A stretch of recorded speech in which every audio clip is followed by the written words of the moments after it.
Good morning students.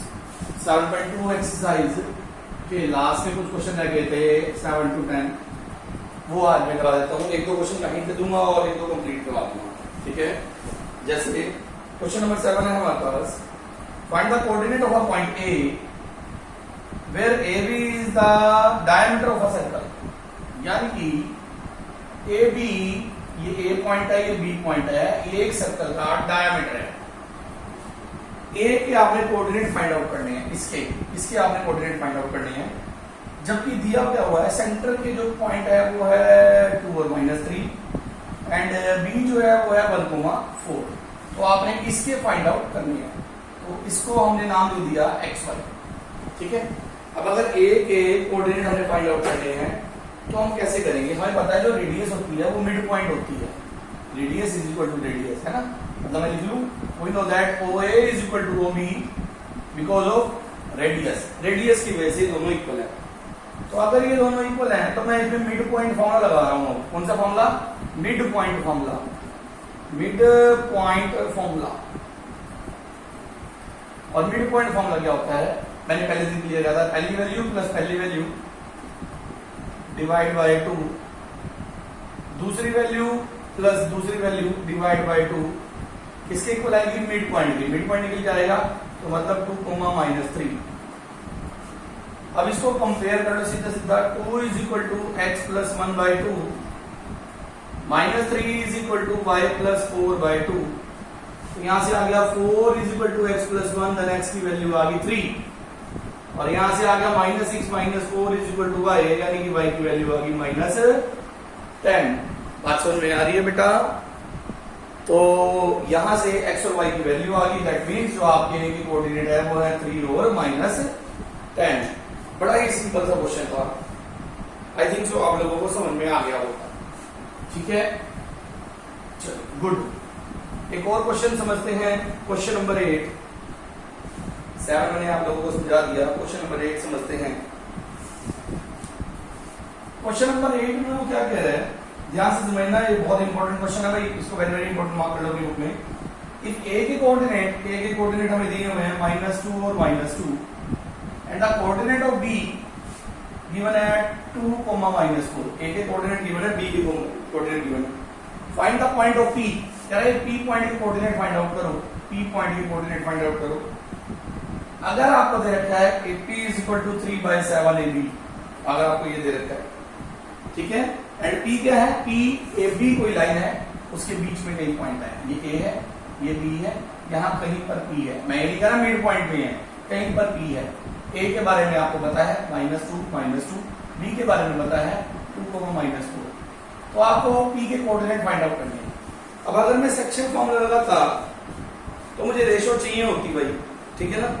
Ratio चाहिए होती इसकी, लेकिन अब यहाँ पर रेशो तो है नहीं। अब रेशो गिवन होती तो सेक्शन फॉर्मूले से पॉइंट निकाल देता मैं, बट रेशो नहीं गिवन है, ये गिवन है।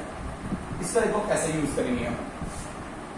इससे रेशो बना दूंगा मैं, AB/AP इज इक्वल टू 3/7 लिख सकता हूं। अब देखो मैंने क्या किया,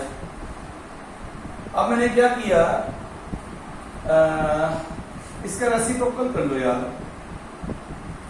AB/AP इज इक्वल टू 7/3, ठीक है। फिर उसके बाद 1 माइनस कर दो दोनों में से। है तो बहुत सारे मेथड, पर मुझे ये वाला थोड़ा इजी लगता है। 1 इधर भी माइनस कर दिया, 1 इधर भी माइनस कर दिया। उससे क्या हुआ? AB - AP/AP 7 - 3/3। दैट मीन्स मेरे पास क्या आया? मेरे पास आया AB - AP/AP is equal to 4/3। इतनी बात समझ में आ गई। क्या किया? ये पार्ट उठाया, AB को नीचे ले आया, रेसिप्रोकल कर दिया, ठीक है। मैं रेसिप्रोकल इसलिए किया क्योंकि मैंने डिनोमिनेटर में छोटी टर्म नहीं चाहिए थी, बड़ी टर्म, मतलब बड़ी टर्म नहीं चाहिए थी, छोटी टर्म चाहिए थी। दोनों तरफ 1 माइनस कर दिया, मैं यहां पहुंच गया। अब AB में से AP गया, AB में से AP गया, क्या बचा? BP और AP। ऐसा क्यों किया? टारगेट क्या था? रेशो चाहिए तो मुझे ये पता और ये पता। इसके अकॉर्डिंग तो मुझे ए बी पता था और ये ए बी पता था, लेकिन मुझे पता क्या होना चाहिए था? ए पी और ये। तो अब पता लग गया ना, बीपी कितना है, बीपी कितना है 4, एपी कितना है 3, तो इसका मतलब 3:4, क्योंकि पहले क्या आया एपी के सामने क्या बैठा है 3, तो ये बन गया 3:4। अब आपको पी की रेशो मिली 3:4, ये हो गया M1, ये हो गया M2। अब आप इससे पी का पॉइंट निकाल सकते हो, बस बड़ा सिंपल सा क्वेश्चन था। यहां तक हमें लेके आना था क्वेश्चन, क्योंकि रेशो नहीं पता होगा तो आप लोग पॉइंट भी कैलकुलेट नहीं कर पाओगे। हाँ जी, किसी को इसमें कोई प्रॉब्लम हो तो पूछ लो।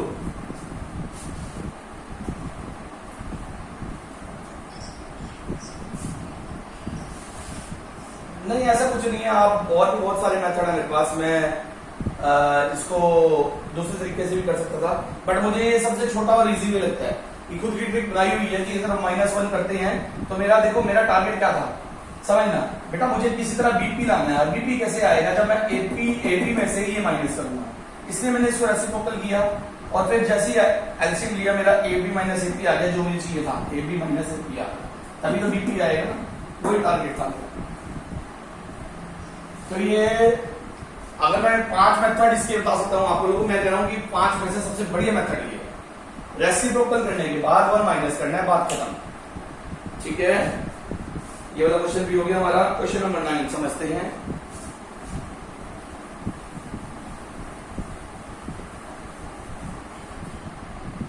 क्वेश्चन नंबर 9 में हमारे पास find the coordinate of the point which divide the line segment this and this into 4 equal part. बहुत इजी क्वेश्चन है क्वेश्चन नंबर 9। एक ए पॉइंट है, एक बी पॉइंट है। ए पॉइंट मेरे ख्याल से -2 और -2 है, चेक कर लूंगा एक बार। -2 और 2, -2 और +2, ठीक है। और जो बी पॉइंट है 2 को मैं हाँ जी बेटा बोलो, एक सेकेंड, ठीक है। तो कह रहा है इसको 4 इक्वल पार्ट में डिवाइड करो, 1 2 3, ये बनेंगे 4 इक्वल पार्ट। पहला पार्ट ये रहा, दूसरा पार्ट ये रहा, तीसरा पार्ट ये रहा और चौथा पार्ट ये रहा। मुझे 4 इक्वल पार्ट में डिवाइड करना है। अब अगर मुझे 4 इक्वल पार्ट में डिवाइड करना है तो कहता इसके कोऑर्डिनेट पता होना चाहिए। तो कोऑर्डिनेट तो भी पता लगेगा जब रेशो पता होगी। मैंने आपको पहले समझाया था ट्राइसेक्शन वाले क्वेश्चन में, इसकी रेशो बनेगी 1:1 2 3 पार्ट है 1:3। इसकी रेशो बनेगी 2:2 और इसकी रेशो बनेगी 3:1। ये वाला जो पॉइंट है ये आप मिड पॉइंट से भी निकाल सकते हो, जरूरी नहीं है हम इसके अंदर सेक्शन फॉर्मूला लगाएं। देखो अगर सेक्शन फॉर्मूला लगाना है तो आप रेशो से काम लो, एक पार्ट 1 1 2 3 पार्ट 1:3, इसमें 2:2। हमेशा सम जो होता है ना वो इक्वल आना चाहिए। इसका सम कितना है 4, इसका सम भी कितना है 4, इसका सम भी कितना है 4, क्योंकि हमें 4 इक्वल पार्ट में डिवाइड करना। और अगर कोई बच्चा कहता नहीं सर मैं तो इससे इजी क्वेश्चन कर सकता हूं, तो ठीक है भैया इजी भी हम कर लेते हैं, मैं भी बता देता हूं इजी, उसमें कोई प्रॉब्लम नहीं है। मैं दिखाता हूं कि आपको इजी हम कैसे बना सकते हैं। मैं क्या करूंगा, पहले ये निकालूंगा बाय मिड पॉइंट फॉर्मूले से, बाय मिड पॉइंट फॉर्मूले से, जो कि बहुत आसान है, पहली वैल्यू प्लस पहली वैल्यू। अगर इसके कोऑर्डिनेट आ गए तो इन दोनों में मैं क्या करूंगा, मिड पॉइंट फॉर्मूला आगे लगा दूंगा, यहां पर इसके कोऑर्डिनेट निकल के आएंगे और इन दोनों में भी मिड पॉइंट फॉर्मूला लगा दूंगा तो इसके कोऑर्डिनेट निकल जाएंगे, क्योंकि इन दोनों में मिड पॉइंट तो है, इक्वल पार्ट है ना भैया।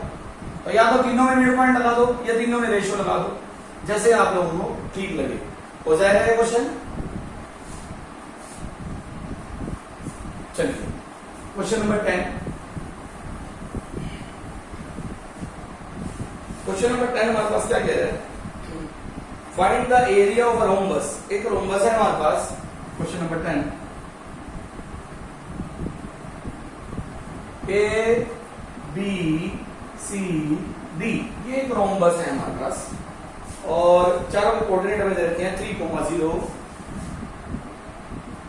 ठीक है, 4,5, देन अगेन -1,4 और लास्ट में है -2 ये चारों में कोऑर्डिनेट रखी हैं। तेरा find the area of the rhombus.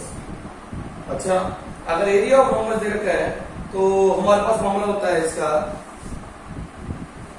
Area of rhombus का फॉर्मूला होता है area of rhombus is equal to 1/2 into first diagonal into second diagonal. पढ़ा हुआ बेटा ये वाला फॉर्मूला, एरिया ऑफ रोम्बस। तो चलो जी मुबारक, अगर आप लोगों ने पढ़ा हुआ है तो AC A पता है, C पता है, मिड पॉइंट फॉर्मूले से AC निकाल दो भैया। मिड पॉइंट फॉर्मूला याद आया आपको रूट के अंदर, याद आया? ऐसे ही BD भी निकाल लो क्योंकि आपको ये भी गिवन है, ये भी गिवन है। तो यहाँ पर AC की वैल्यू आ जाएगी, यहाँ पर BD की वैल्यू आ जाएगी, काट पाट के आंसर आ गया। तो ये था हमारा क्वेश्चन नंबर 10। मेरे ख्याल से और इसके अंदर क्वेश्चन है नहीं। और मुबारक, आप लोगों का 7 चैप्टर भी एंड हो गया। ठीक है, वैसे तो डिमांड आई थी कि सर चैप्टर 5 और चैप्टर 6 भी करा दो, ठीक है ना।